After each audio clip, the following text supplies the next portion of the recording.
Good afternoon, and many thanks for agreeing to join us today on Opposing Views on MX24 TV. My name is Kwabena Chencheni Boateng, and I'm really happy that today you've made some time to squeeze us into your rather busy schedule. And I'm excited because we are talking about something that is very important to myself and to you, to all of us watching right now.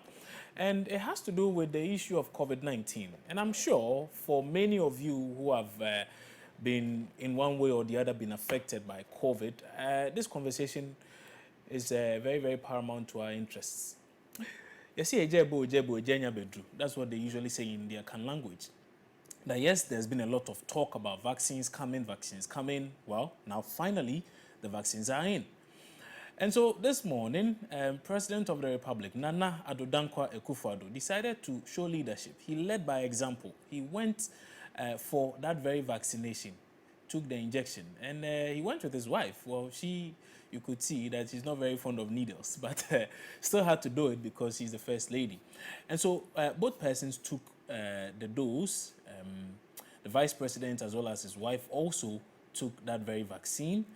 And since they took it, in fact, even before they took it, many had suggested that they were just going to take water, or something of the sort. And it was trending all over social media or the like. So, it was very interesting when all of that happened.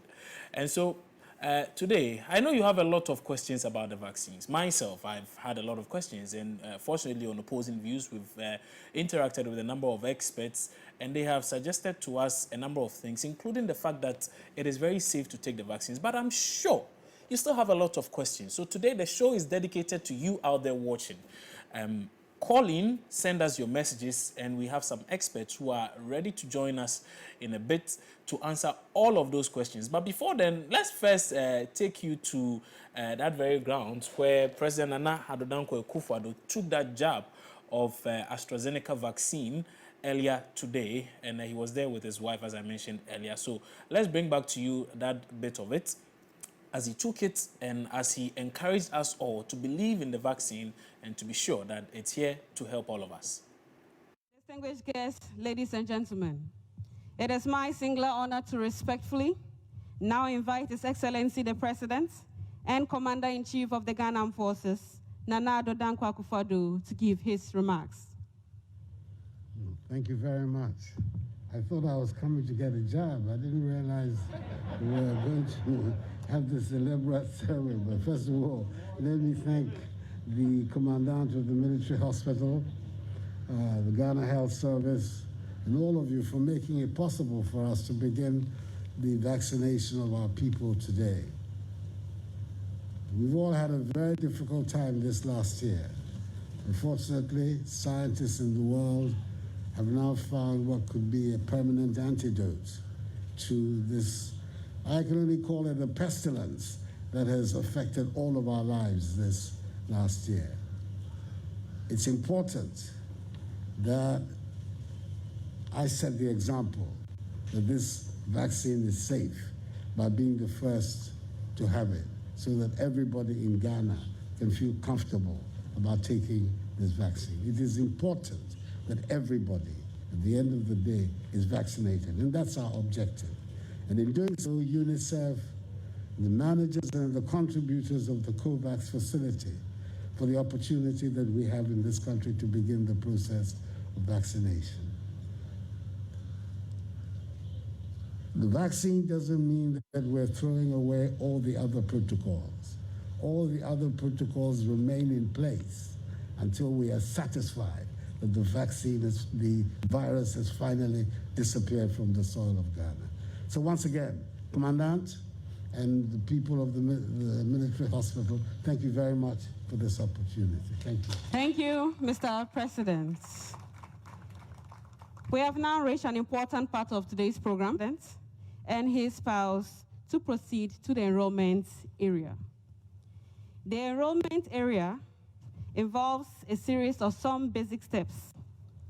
First, the details of the president will be captured, and a unique COVID vaccination number will be given to him. Then a barcode will be generated, and the president will be enrolled onto the national database for vaccination.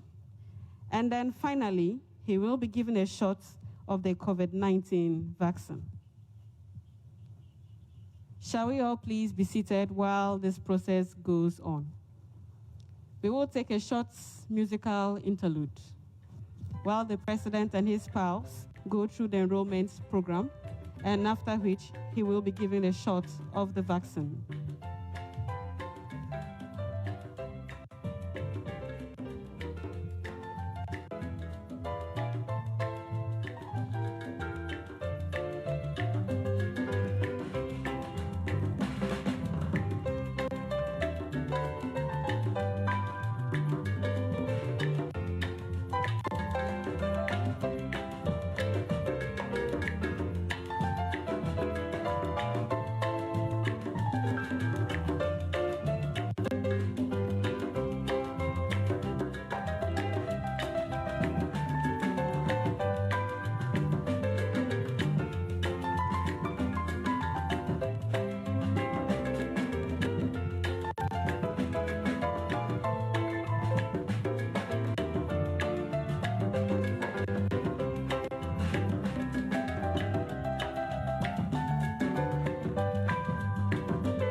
Has just been given his shot.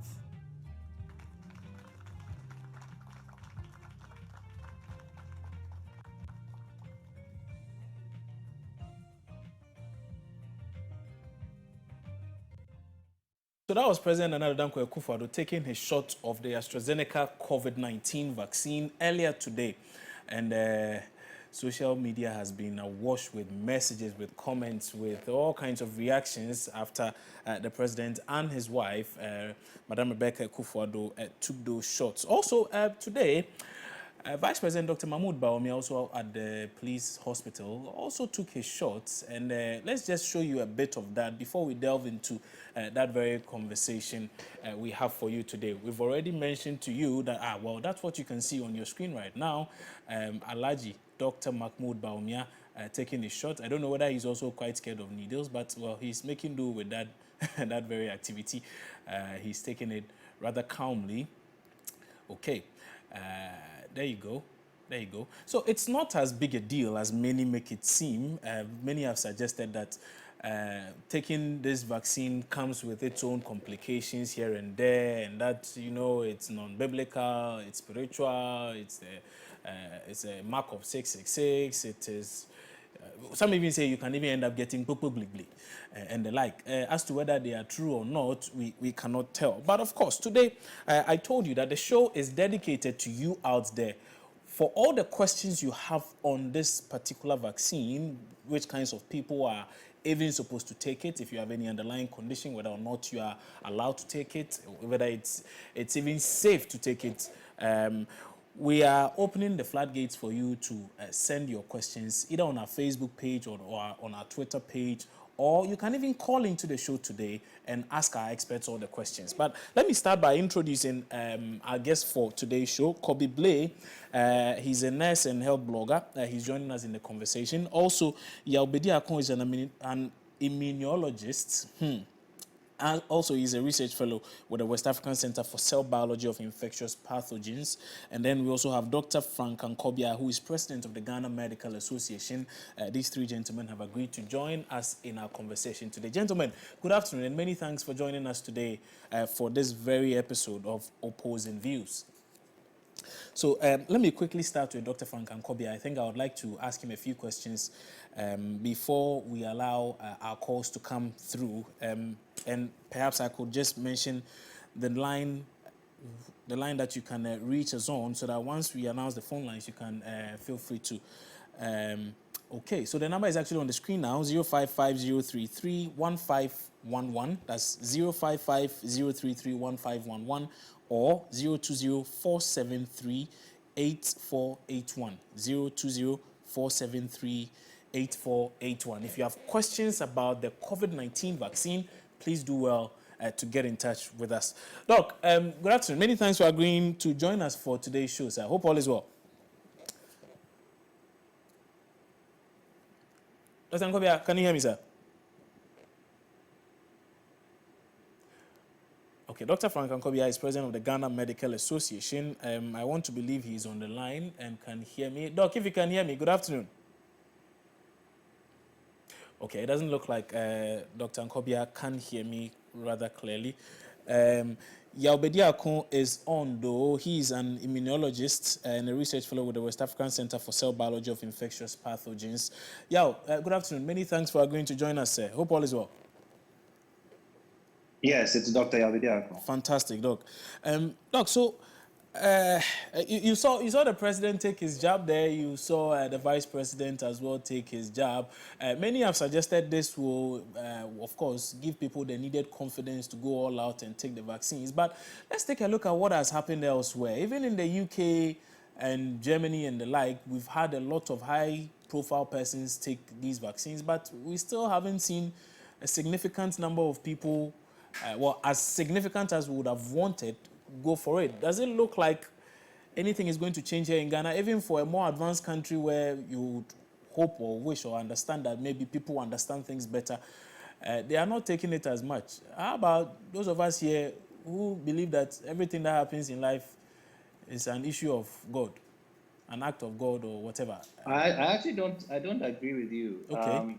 The US is vaccinating 2 million people a day. So I don't really see where you're getting your information that people are not taking the vaccine. I think we have to be very careful with how we message that.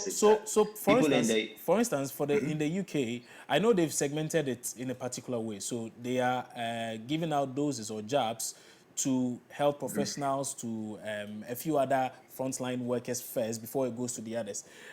But in my interaction, I have personally interacted with at least three health professionals who have expressed to me their hesitation as to whether or not to even take it. Yes. So yeah, that's but what I'm saying. To 3 people. You cannot use the 3 people to extrapolate. My point is we have to be very careful how we talk about this.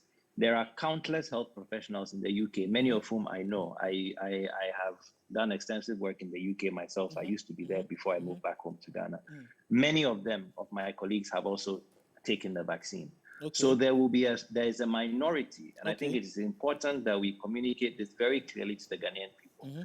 The noises people are hearing about non-adherence in the UK or the US is the minority. It's always a loud minority that attracts the most attention. The majority of health professionals, health workers, nurses are clamoring for this vaccine. As I said, the US hit a record last week of vaccinating 2.2 million people in one day. The United Kingdom is also doing similarly. Majority, I would say well over 90% of healthcare workers who are offered this vaccine in the UK, in addition, elderly people in care homes above the age of 65 have taken the vaccine. The UK is similarly vaccinating hundreds of thousands of people a day. So I don't doubt your story that you've talked to 3 people who are expressing some skepticism. But they are in the For minority, so a everyone, significant number of people are it's a rather significant for... minority. Okay, Yes. okay. That's So good. I think for every one person who is saying I am hesitant, there are probably 1,000 people who are not, and that is the level of significance. That it's a very, very small minority of people who are worried about this vaccine. When we bring the conversation to our locality, I don't know if you've seen a number of things on social media, people raising all kinds of questions and asking all kinds of things about the vaccine. Does it look like, or does it appear that this single act by the president is enough to get people's minds at ease and to get them to troop in their numbers to go for this vaccine once there's a mass rollout? I don't know if it is enough. I think we have to give the president, the vice president, and their spouses a lot of credit for doing this on TV. I think it shows true leadership, and I want to commend them for that. Whether that alone is enough, I am not sure. I believe that in our part of the world, at least in Ghana, I have been surprised by the amount of hesitance that exists. Although it is also possible that hesitance will yield to compliance once the vaccines are actually available. It is easy for people to say, oh, if this vaccine comes, I won't take it. But once they actually get that call to say, there's a vaccine available, please come and get your shot, I suspect that some people will actually change their tune. That's true. But we certainly have an issue. And I think part of the issue is with the perception, as I was trying to indicate earlier, that there are a lot of people who are worried. There's really, around the world, majority of people, countries that have been hit extremely hard with COVID, let's not forget, over 2 million people have died of this disease so far. Countries that have seen what the disease can do are lining up, are lining up all over the place. It looks as if they are going to vote, and they are lining up to receive the vaccine voluntarily.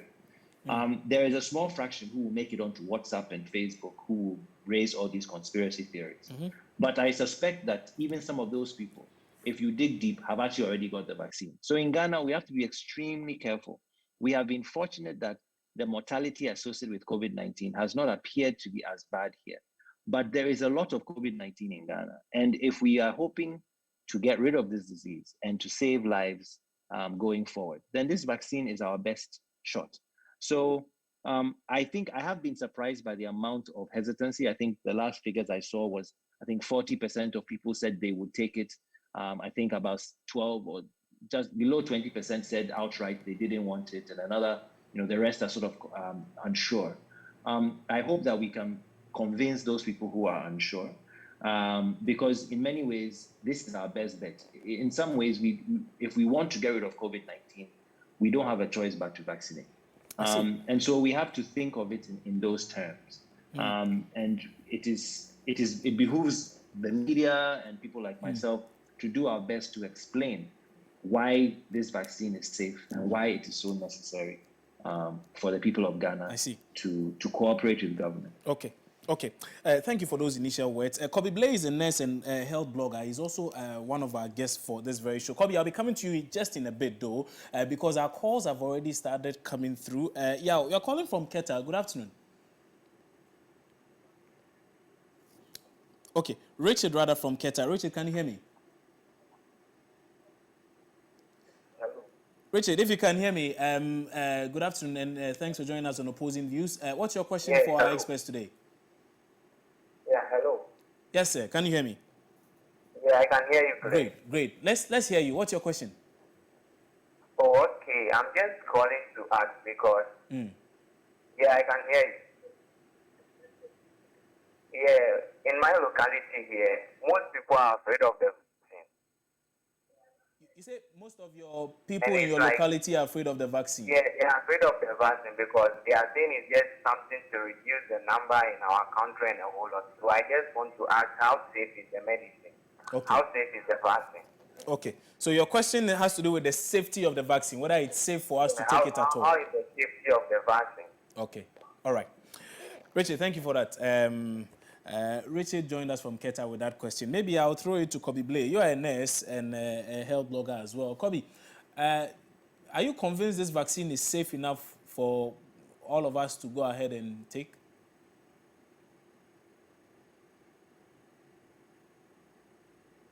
Yes, thank you very much. I hope you can hear me. Yes, I can hear you. Hello. Kobe, I can hear you. Go ahead. Okay, so I am very convinced. Uh, I'm very convinced seeing how many lives have been affected already, having been on the front line since last year. Between the pains of people online, you get people calling you, even at midnight, at dawn, asking for where they can get help. And so I can't wait for us to get this vaccination underway. I mean, for history's sake, wherever viruses are, it is vaccines that is required to do the job. And obviously, the COVID or SARS-CoV-2 Okay. Kobe's internet is not very stable. which is Hopefully that can be resolved pretty shortly, and then we can return to him for some more clarity on what this is saying. However, like I mentioned at the beginning of the show, today's show is dedicated to you out there, all the questions you have about the COVID vaccine. Richard from Keta has already suggested to us that a number of people in his locality are very skeptical about taking this shot, and they think that it's just a means to cut down the numbers. That Africa, we are even too many. Ghana, over 30 million people. So the people outside want to find a way to cut down on our numbers. And so he wants to find out whether or not it's safe for us to take. Let me take Suleimana, who is joining us from Yendi. He also has a question. Suleimana, good afternoon. Many thanks for joining us. What's your question? Good afternoon. Actually, I'm trying to find out. Okay. Let's hear Good afternoon. Yes, let's hear the question. Please, I'm trying to find out something. Yeah. What I know about vaccines are that they are only meant to protect you from the disease, but not to treat it. So I don't know, once they are coming to give the vaccine, is it that they are going to do mass testing for everyone, or they will just give the vaccine without knowing your status? Okay. So if I understand the question correctly, will it be specific to persons who have already been infected, or anybody at all can just take the vaccine? Not necessarily. Okay. What I'm trying to say is that vaccines, I know, are meant to protect you from a disease, but not to treat. So once they've not done mass testing, because me like this, I don't know my status, and I'm to take their vaccine. So if you take the vaccine when you are already having the condition, the vaccine wouldn't work because it is not to treat it. It is rather to protect you. So I'm trying to find out whether they will do mass testing for everyone. Once they are sure you are not with the disease, then they go ahead and give you the vaccine. And if you are found having a disease, then they seek treatment for you. Okay, all right, thank you. Let's hear from Dr. Yabediako. I'm sure he may be able to help us understand what the diameters are and the like. Doc, do you have an answer for our caller? Yeah, so he's right that vaccines are preventative, but people need to understand that you can become infected with COVID more than once. So just because you've been infected once and recovered doesn't mean that you will not get it again. So the testing is going to be for the vaccination is going to be for everybody. Okay. There is still benefit. So even if you are infected, if you are, for instance, you are asymptomatic and you recover, you could still become infected again. So the caller is a little bit mistaken in thinking that you only need the vaccine when you have not, when you've never had it. If you've had it and recovered, you could get it again. So the vaccine will still work in everybody. So it will work in people regardless of their previous COVID-19 status. So that is why the government is not going to test anybody. They're just going to, the idea is to just vaccinate everybody. And so then provide that protection within the population. Okay. So everyone, regardless of their status, needs to get the vaccine. If you are currently sick with symptoms, then they will wait for you to recover before they vaccinate. But that is more just general practice. Typically, when people are ill, you don't vaccinate them until they've recovered. Okay. So that is the only thing. But if people are healthy, if they are not currently ill, so there's no symptoms, then they will vaccinate everyone. I see. So if I understand you correctly, someone may be COVID-19 positive, but may be asymptomatic. That person will still go ahead and can still go ahead and take the shot. Yes. Okay. All right. Anita is joining us from East Legon. Anita, good afternoon. Anita, good afternoon. If you can hear me, let's hear your question. Yes, I can. I don't have a question. I Okay. just want to just say Okay, something. great. Let's hear you. Yeah. Yes. The problem that we are having here, that is people not believing in the vaccine and having all those views is I think it's lack of education. Okay. And then we need those in the media, to help. Because if we don't get them vaccinated, in the long run, it's going to go against us. And some of the people on social media and on TV and radio who are saying all those things against us, some of them actually have taken the vaccine. And Some Anita, take the vaccine. would that not even make the Yes? point? They say experience is the best teacher. The person has taken the vaccine and is telling you that this is not good for you, so don't take it. No. Will you discount the advice of such a person? That is where you are wrong. The person has taken the vaccine. The person is okay. He's doing that for fun. Don't believe what you read on social media. Please, let's do the right thing. Because in the next year or two or something, if you don't have the vaccine passport or whatever, you can't even go outside. I see. And people have to go for businesses and others have to go for medical, operations and not. Please, let's educate the people. There's nothing wrong with this vaccine. It's been tried, it's been tested. The truth of the matter is, if you don't take it today, take it tomorrow. That's my Okay. two things. Anita, thank you. Thank you so much Thank for you. joining Bye. us. Anita joined us from East Legon with those thoughts there. Okay, Joe from Ho is also joining us. Joe, good afternoon. Hope Ho is well this morning. Everything is going according to plan. Are you ready and willing to take the vaccine? I'm willing and ready to take the vaccine, but I have 2 points. Okay, let's hear you. My first point is what my brother said. He asked whether if you don't know your state, you can take the vaccine. His question was the fact that if you are positive on the virus, is it advisable to take the vaccine? I see. Dr. Bediako answered that a brief while ago, but Doc, maybe you could reiterate what you mentioned earlier so that our colleague here can understand clearly. You understand? If tested positive, you are positive, you will not recover. Can you still take the vaccine? Okay. Doc. My second... So you just hold on. Doc will answer this and then you can add your second question. Yes.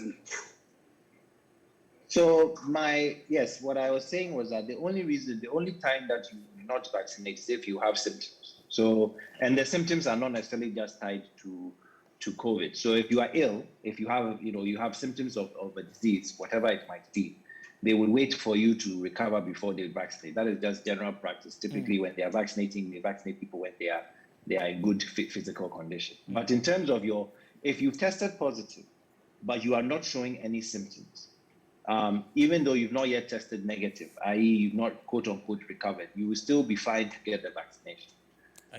The only reason they wouldn't vaccinate you is if you were showing symptoms. At that point, they would wait for the symptoms to subside before you then receive your vaccine.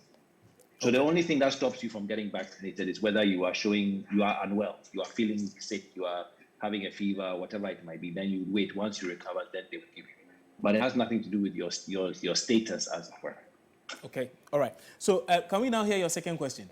My second question is about the post-side effects of the vaccine. Do we have a knowledge about it?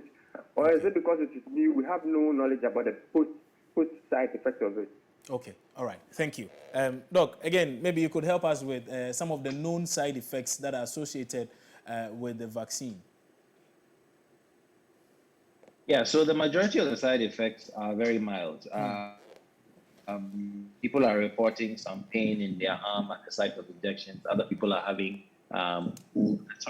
cold symptoms, so a little bit of fever, maybe headache. But all of this is lasting no more than a day or two. So it's very, very mild. The side effects. And it's not, yes, it's a true vaccine, but as I said, Ghana, I've said several times, Ghana is actually quite far behind. So,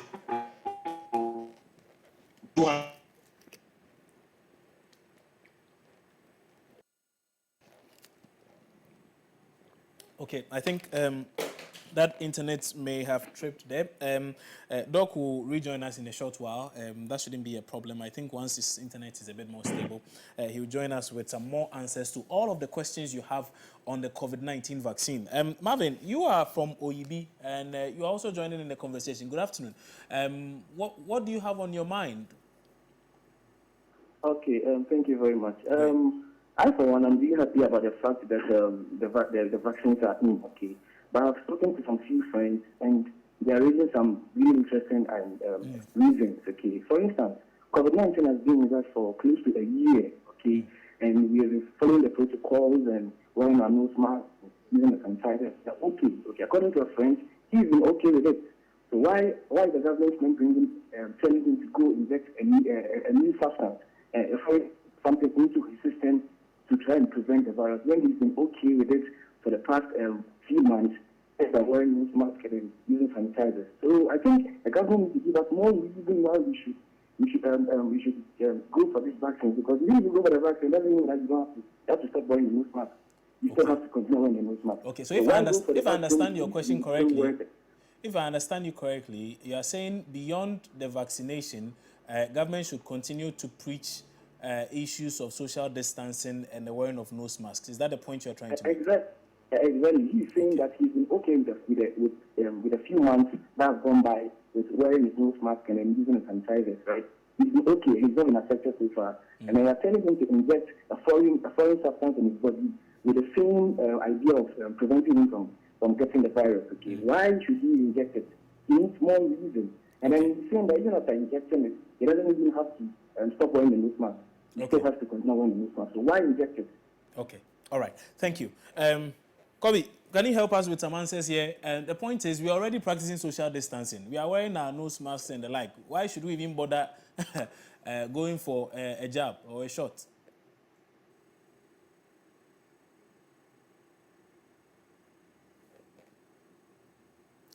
Kobe Blake, can you hear me?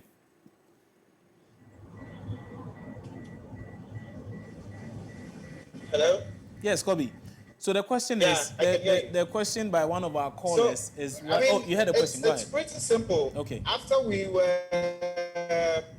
had, yes, I did. Okay. Let's hear you, go ahead. So, you see,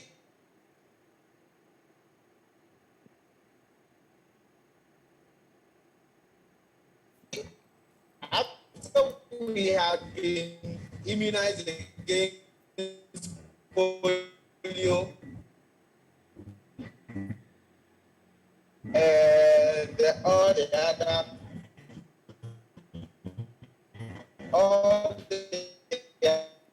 Okay. Let me. I think Kobe's line is still very unstable. I'm not sure why. Dr. Yabayako, is yours a bit better now? Is your internet a bit stable now?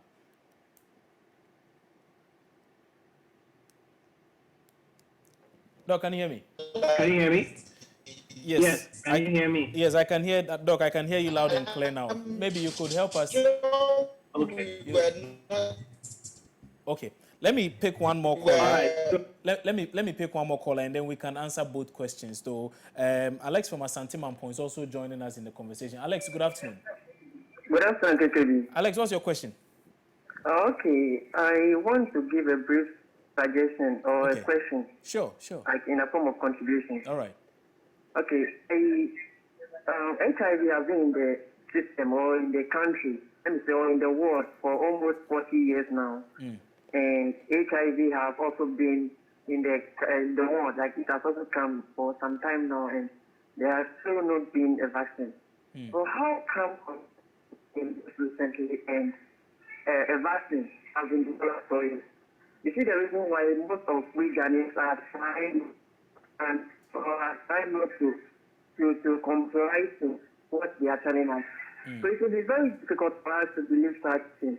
And then also yesterday or this morning, the president took his vaccine live on TV. Yes. But see, we Ghanaians, we have this somebody ask, do you know if really the vaccine got this morning? They can take something else and infect it, but then he has received the vaccine. So please, we need answers to certain questions, and they must really educate us very well. If not, most of us are not going to take the vaccine. Thank you. Okay, all right. Thank you, Alex. That was Alex from Asante Mampong. Dr. Abediako, so the two questions we have now on the table, one has to do with why we should even bother vaccinating when we are still wearing our nose masks and ensuring social distancing and observing all the other COVID-19 protocols. We are observing them now. We'll still even have to observe them subsequently. So what's the point vaccinating?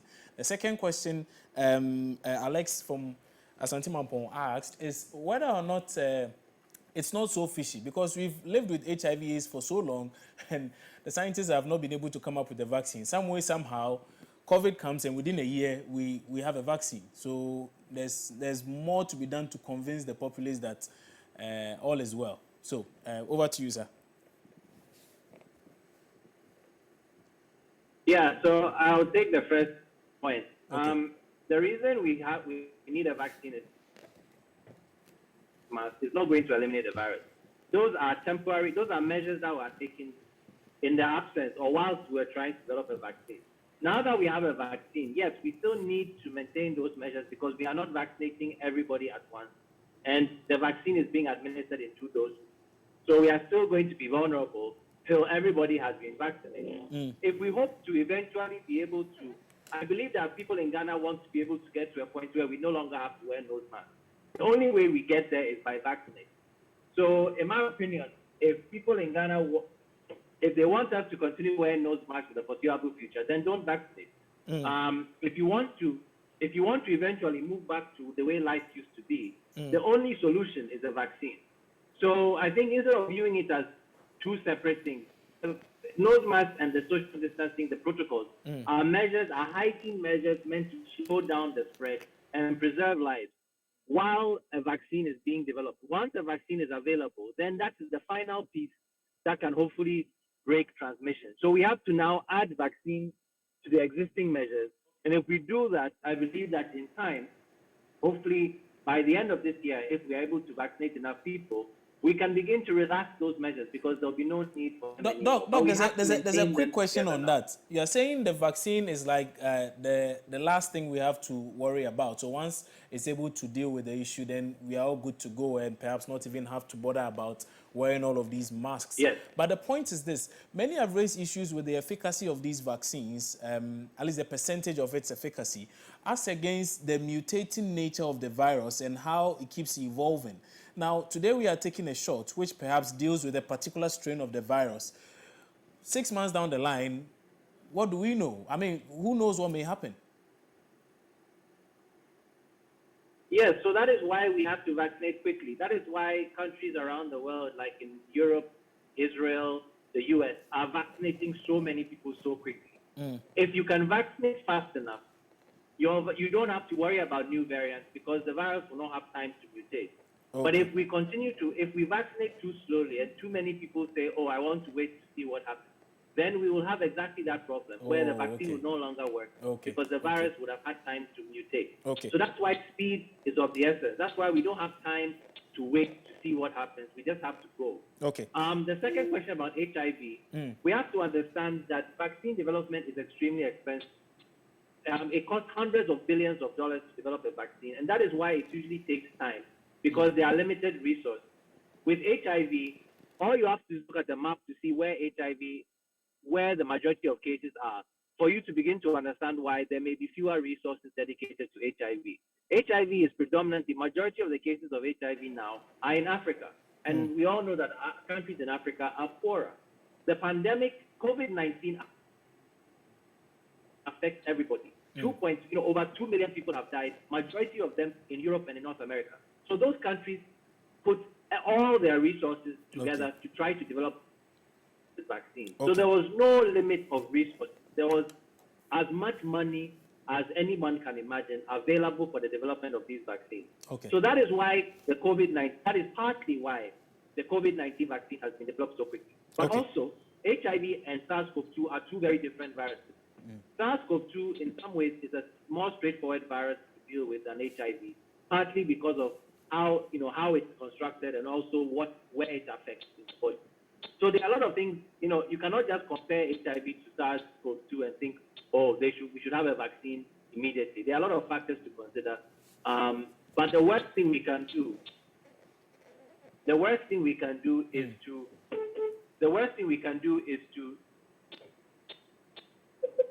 to delay getting the vaccine because we are suspicious. If we do that, then unfortunately we will undermine the effectiveness of this vaccine. Okay, all right. We'll be right back where we started. Let's get 2 more questions. Alpino is joining us from Asimfo. So Alpino, let's hear your question, sir.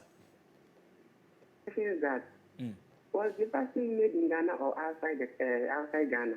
You want to know if the vaccines are made in Ghana? Yeah. And okay. If you went outside, you can hear people saying, these vaccines come to kill us, but down to protect us. So I want to ask, is the vaccine made in Ghana or outside the country? Okay, there's a straightforward answer to that. They are not made in Ghana, but perhaps the doctor has a lot more answers. So we'll throw that question to him as well. Thank you, Alpino, for joining us. Haruna is in Tamale. He's also joining the conversation. Haruna, good afternoon. What's your question? Yeah. Thank you very much. Actually, looking at what is happening is worrying. Whenever since these vaccines came into Ghana, we have actually been having one issues here and there. But then the issue I want to find out is where this vaccine is coming from, if my memory serves me right. Like we've had news that is coming from India, right? And if that is the case, is that implicating that India, as of now, they have 0 cases of COVID? And I said that, a friend in the US who's over 500,000 deaths. Now, if it's actually meant to save life, why didn't they actually supply this to areas where they are dying massively than we those who are even in our own immune system recovering day in, day out? So it's worrying. That is what I want to know, please. India or wherever the vaccines are coming from, if they have 0 cases of COVID, at least we are safe to use it. It's approved. All right. I understand your point. We'll come to that. Dr. Bediako, I hope you got those 2 questions. Maybe if you could help us answer them. Can you hear me? Yes, we can. Hello? Yes. So I guess I don't even know where to start. Yes, the vaccines, the first set of vaccines that we have received, the ones that are in the country now are made in India. I would just want to clarify that the AstraZeneca vaccine was developed in the UK by University of Oxford. Yeah. But they have licensed a number of manufacturers around the world to produce it in mass quantity. So the Serum Institute in India, which is actually where Ghana received a lot of its vaccines. Most of the vaccines that are in our children were manufactured by the Serum Institute of India. That's true. The Serum Institute of India is the world's largest manufacturer of vaccines. They are you can think of them as massive factory that produces vaccines that are developed all over the world. So that is, we have to understand that vaccine manufacture, it's like manufacturing any commodity, like a car or something, a cell phone. It requires large industry. So the Serum Institute in India is a large manufacturer, but the technology for this particular vaccine was actually developed in the UK, and is the same. What is coming to Ghana is the same as the vaccine that is being given in the UK. And it is not that we are not first. We are near the last. That's what Ghanaians need to understand, that we are way behind. In fact, we should be concerned. We should be making noise that why have they waited so long to give us access to these vaccines? Instead of complaining that we don't have access, that why have they brought it here first? They didn't bring it here first. Over 220 million doses have been given around the world. America started vaccinating late last year, early this year. We are now in March. So we are way behind. So the idea that somehow it is here first is not true. India has been vaccinating their people way before they brought it here. But there's the understanding that if they don't vaccinate the whole world, the virus will not leave. So that is why we are actually getting access to these vaccines. But actually, we are behind. So we should be, instead of being reserved, we should be agitating to get more vaccines because we are actually behind. All right. Doc, many thanks for that. I don't know how else to say it. Yes, that's fine. Dr. Yabedi is with the West African Center for Cell Biology of Infectious Pathogens. He's helping us understand a lot of things, answering your questions as well. 055-033-1511 or 020-473-8481. Those are the lines you can reach us on. Kobe has rejoined us. Kobe, please pay attention to the next caller because you have to answer his question. Evans, you're calling from Bongo. Let's hear your question. Evans, can you hear me? Okay, I think Evans has left us abruptly. 055-033-1511, 020-473-8481. All the questions you have about the COVID-19 vaccine and all of the things you have seen, President Akufo-Addo himself has gone to take the jab. If you are still not confident that, despite all of that, you are going to take it, then I don't know. But Kobe is on the line. Kobe, you've heard a lot of concerns by some of our callers today. As a health professional, are you worried?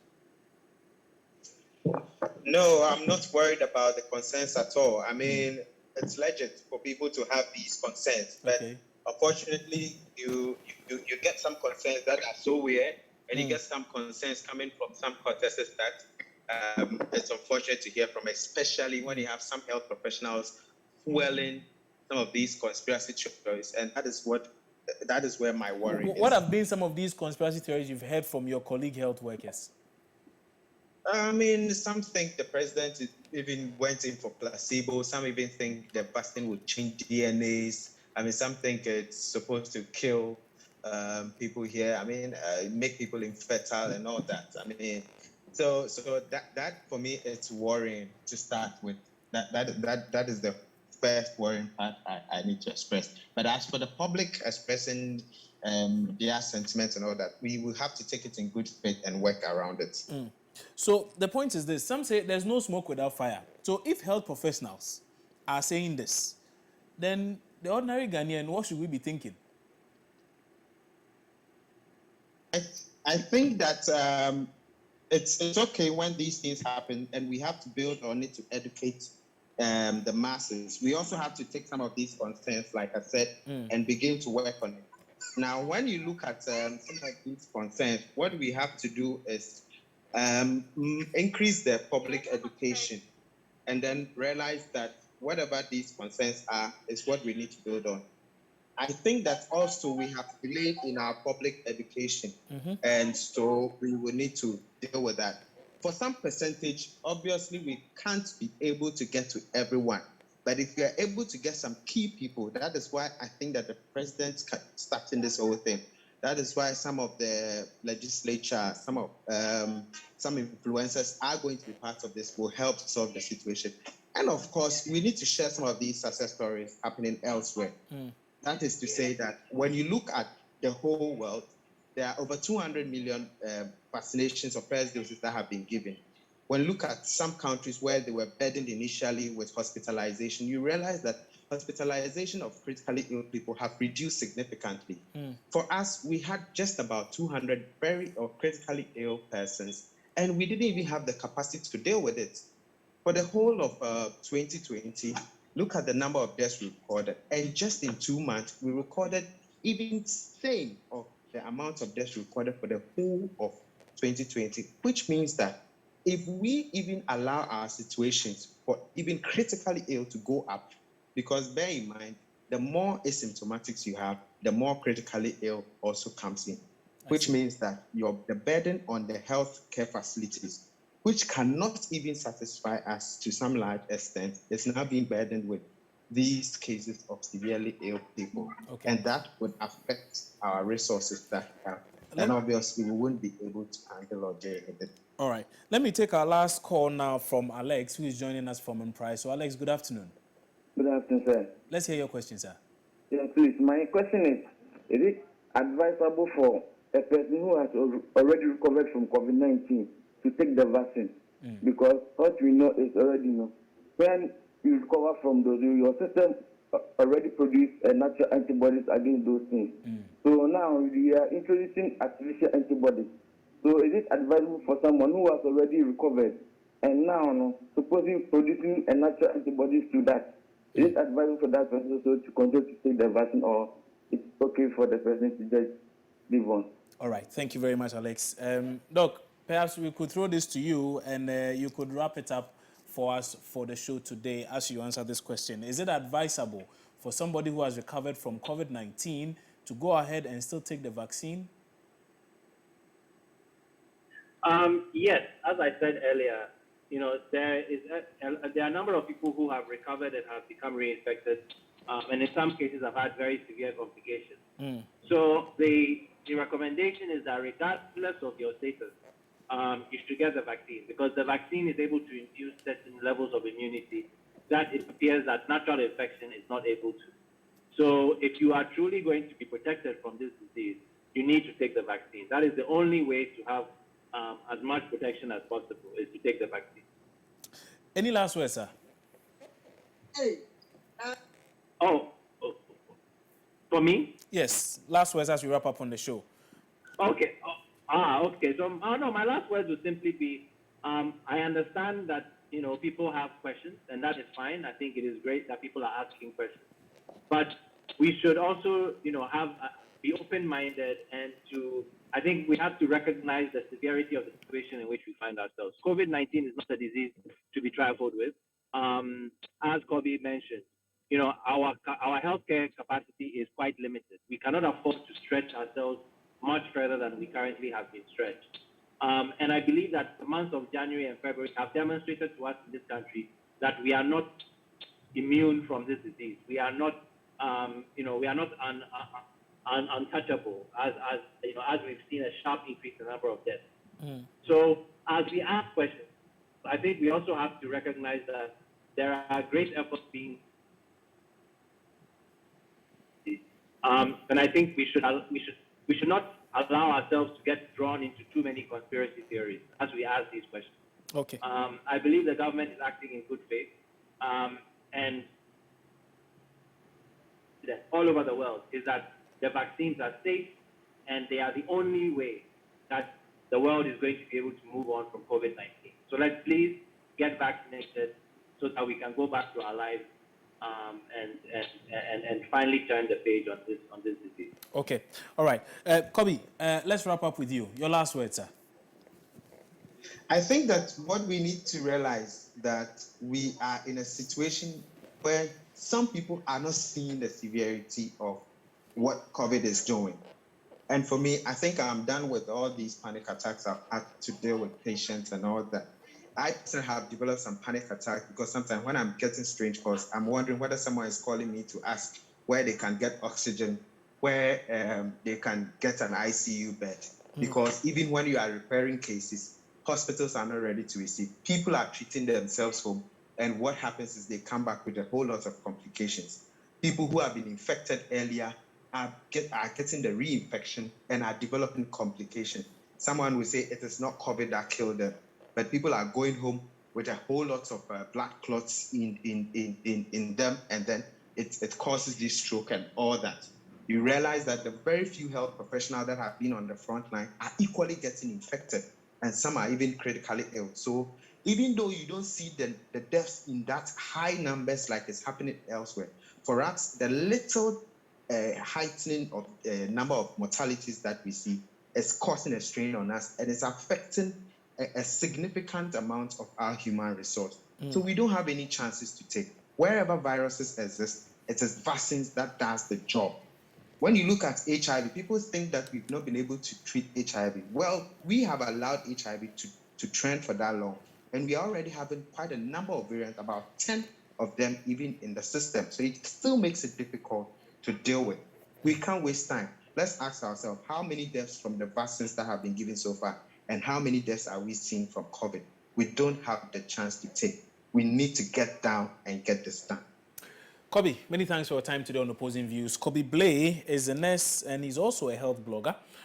He was one of our guests for today's show. Joined us on Opposing Views to help answer some of your questions on the COVID-19 vaccine. Also, Dr. Yaobedi, an immunologist and a research fellow with the West African Center for Cell Biology of Infectious Pathogens, also joined us gracefully to help answer some of those teething questions you had about the COVID-19 vaccine.